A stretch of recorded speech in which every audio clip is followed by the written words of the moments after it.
সূরা দুখান যে সূরাটা আছে এটা কয় নাম্বার আছে কোরআনে? কত?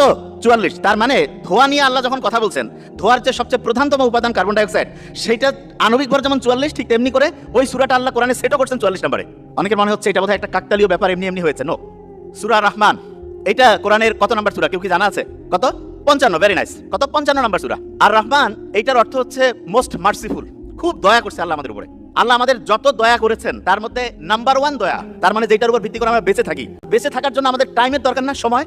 আল্লাহ মানুষের জন্য যতগুলো রহমত দিয়েছেন তার মধ্যে মোস্ট মার্সিফুল যেটা, সেটা হচ্ছে সময়, টাইম। এটা সবচেয়ে দামি।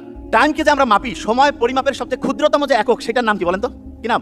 Very fine, second. এবার আপনি সেকেন্ডের সংজ্ঞা যদি গুগলে সার্চ করেন অবাক হয়ে যাবেন।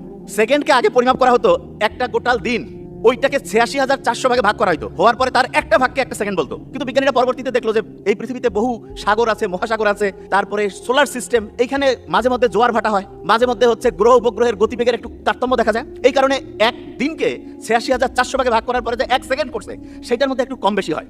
এই জন্য বিজ্ঞানীরা খুঁজতে লাগলো যে আমরা সেকেন্ডটাকে এমনভাবে পরিমাপ করতে চাই, এমনভাবে যাতে করে ১০ কোটি বছর পরেও এক সেকেন্ডের এদিক ওদিক না হয়। তার মানে সময় পরিমাপের একটা সবচেয়ে স্ট্যান্ডার্ড সিস্টেম দরকার। এই জন্য ১৯৬০-এর দশকে তারা ক্যালকুলেশন করতে করতে করতে করতে একটা মৌলের খোঁজ পায়। সেই মৌলটার নাম হচ্ছে সিজিয়াম। কি নাম বলেন তো? সিজিয়াম। কারো কাছে যদি গুগল গুরু থাকে, সার্চ করেন সিজিয়াম 1A গ্রুপের মৌল। পর্যায় সারণীতে 114টা মৌল আছে না, তার মধ্যে 1A গ্রুপে আছে সিজিয়াম। আপনি সার্চ করতে থাকেন, সিজিয়াম যেই পর্যায় সারণীতে আল্লাহ সেট করেছেন, কত নাম্বারে কেউ কি জানেন? 55। Very nice. Surah Rahman most merciful, এটা কোরআনের কত নাম্বারে আল্লাহ সেট করেছেন? কত? 55। তার মানে আপনি দেখেন সবচেয়ে মার্সিফুল যে জিনিসটা আল্লাহ আমাদের টাইম দিয়েছেন, সেটা পরিমাপের যে সবচেয়ে স্ট্যান্ডার্ড সিস্টেম, সেই মৌলটা 55 নম্বরের পর্যায় সারণীতে আমরা পরে আবিষ্কার করছি। আর আল্লাহ তো জানেই যে কোন সময় মানুষ কি আবিষ্কার করবে, সেইটার উপর ভিত্তি করে কোরআনের 55 নম্বর সূরাটা, সূরা আর রহমানকে আল্লাহ সেট করেছেন। আপনার কি মনে হচ্ছে এটা কাকতালীয় ব্যাপার? আমার কথা কি আপনারা বুঝতে পারছেন আমি কি বলছি? আরো সহজ করে বলি।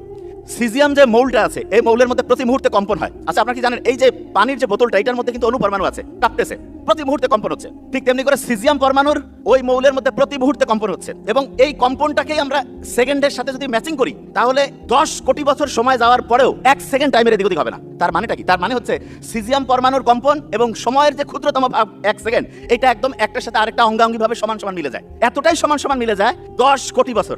১ বছর, ১০ বছর, ১০০ বছর, ১০০০ বছর না, ১ লক্ষ বছর না, ১ কোটি বছর না, ১০ কোটি বছর। ১০ কোটি বছর টাইম আগায় যাবে, কিন্তু আপনার সেকেন্ডের একটু হেরফের হবে না যদি আপনি সিজিয়াম পরমাণুর কম্পনের সাথে সেকেন্ডকে পরিমাপ করেন। তার মানে হচ্ছে আল্লাহ যে বলছে যে কোরআন হচ্ছে জ্ঞানীদের জন্য নিদর্শন, আমরা যদি সিজিয়াম পরমাণুর এই ব্যাপারটা আবিষ্কার করতে না পারতাম, তাহলে কি আমরা বুঝতে পারতাম আল্লাহ কোন জায়গায় কোন জিনিস রাখছে? এই জন্য কোরআনের সবচেয়ে অলৌকিকত্ব হচ্ছে যত পড়বেন, যত মেলাবেন, তত বিস্ময়ে অতিভূত হয়ে যাবে।